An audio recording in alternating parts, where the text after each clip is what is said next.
Olá, eu sou Carlos Cabral e esse é o Cyber Morning Call, edição de 18 de março de 2022. A gente começa esse episódio abordando um estudo publicado ontem pelos pesquisadores Fake Hackelborn, Stephen Hilt e Fernando Mercês, da Trend, sobre uma operação da botnet Cyclops Blink, que tem focado em tomar o controle de roteadores da ASUS e dispositivos WatchGuard Firebox. Embora a ameaça já tenha sido atribuída antes ao grupo Sandworm, o qual está envolvido em ataques contra instalações elétricas na Ucrânia em 2015, nessa campanha os operadores da ameaça estão evitando comprometer dispositivos de empresas de infraestrutura crítica ou com grande capacidade econômica, militar ou política. Ou seja, eles estão na moita, acumulando o máximo de dispositivos que puderem, sem gerar muito ruído, para que quando tiverem o controle de um número de bots satisfatório, aí sim começarem a conduzir ataques maiores. Segundo os pesquisadores, o malware é desenvolvido em C e tem uma quantidade bem restrita de comandos, basicamente para comunicação com o servidor de comando e controle, baixar arquivos e executar novos módulos. Seguindo com o tema das ameaças que atacam dispositivos de rede, a Microsoft recentemente publicou novos detalhes sobre a infraestrutura do TrickBot e como seus operadores estão abusando de dispositivos IoT como proxies para comunicação com seus servidores de comando e controle. O grupo passou a abusar de dispositivos produzidos pela Microtik, os quais são muito usados no Brasil, explorando uma vulnerabilidade antiga, a CVE 2018-14847, que permite o acesso ao arquivo que contém as senhas do dispositivo. Assim que o dispositivo é acessado, os criminosos configuram o redirecionamento de tráfego que conecta os equipamentos comprometidos à rede do TrickBot. A Microsoft publicou um testador para checar se seu dispositivo Microtik já foi comprometido pela quadrilha. Links aqui na descrição. E pesquisadores da SecTrio publicaram ontem os detalhes sobre uma nova campanha de distribuição do Bazaar Loader. Dessa vez, os criminosos estão usando e-mails de phishing com endereços de origem falsificados de modo a se passar por um site de reviews de software.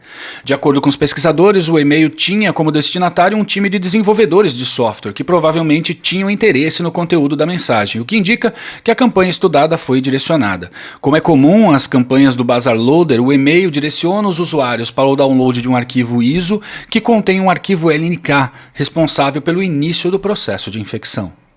E ontem a CISA publicou um novo alerta pedindo para as organizações atualizarem suas instalações do WordPress para a versão 5.9.2, que foi lançada no último dia 11. A nova versão trouxe correções para 3 vulnerabilidades que permitem que o atacante tome o controle do servidor.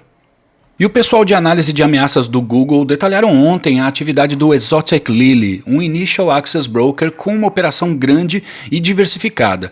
Initial Access Brokers são pessoas cuja atividade diária é a de invadir o ambiente de empresas de variados tamanhos e depois vender o acesso a essas organizações pelo maior preço.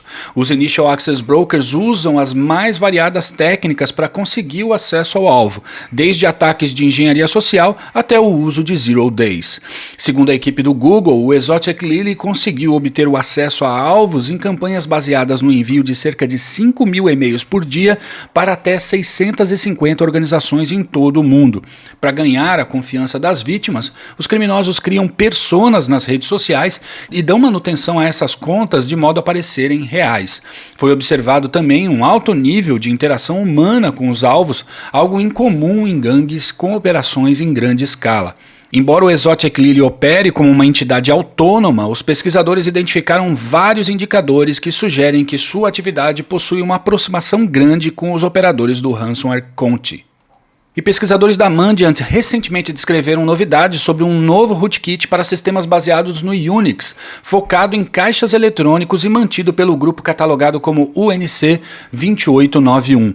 A ameaça foi batizada como CakeTap e tem a função de manipular as mensagens que transitam pela rede dos caixas eletrônicos das instituições-alvo. O objetivo dos operadores da ameaça é interceptar as mensagens trocadas na rede de modo a roubar dados de cartões de pagamento e de validação de senha e assim ter o que precisam para conduzir transações fraudulentas, sobretudo de saques na rede bancária. Por fim, repercutiu bastante ontem a notícia de que o desenvolvedor por trás do popular pacote NPM Node IPC lançou versões sabotadas da biblioteca em protesto contra a guerra na Ucrânia. É comum as pessoas pensarem que o processo de desenvolvimento de software é uma coisa que o desenvolvedor senta na cadeira e escreve o software do início ao fim. Na verdade, hoje os desenvolvedores aproveitam muitos recursos que já estão prontos, os quais são hospedados em repositórios públicos como o NPM. Acontece que se alguém alterar um desses pacotes de modo a inserir um código malicioso no seu lugar, é comum aos sistemas atualizarem o pacote novo automaticamente, propagando a ameaça de forma bastante rápida. Por isso que pacotes como esses precisam ser considerados como parte da cadeia de suprimentos das empresas, aplicando a eles o nível de segurança adequado. Foi mais ou menos esse tipo de ataque que aconteceu nesse caso, só que pelas mãos do próprio desenvolvedor do pacote, que inseriu uma instrução para deletar arquivos caso o pacote estivesse instalado em sistemas na Rússia e em Belarus. Ontem essa modalidade de software passou a ser chamada de software de protesto, ou protestware. É isso por hoje, obrigado por ouvirem o Cyber Morning Call e tenham um bom final de semana. Você ouviu o Cyber Morning Call, o podcast de cibersegurança da Tempest. Nos siga em seu tocador de podcast para ter acesso a um novo episódio a cada dia. E para saber mais sobre a Tempest, nos siga no Instagram, Twitter e LinkedIn ou acesse www.tempest.com.br.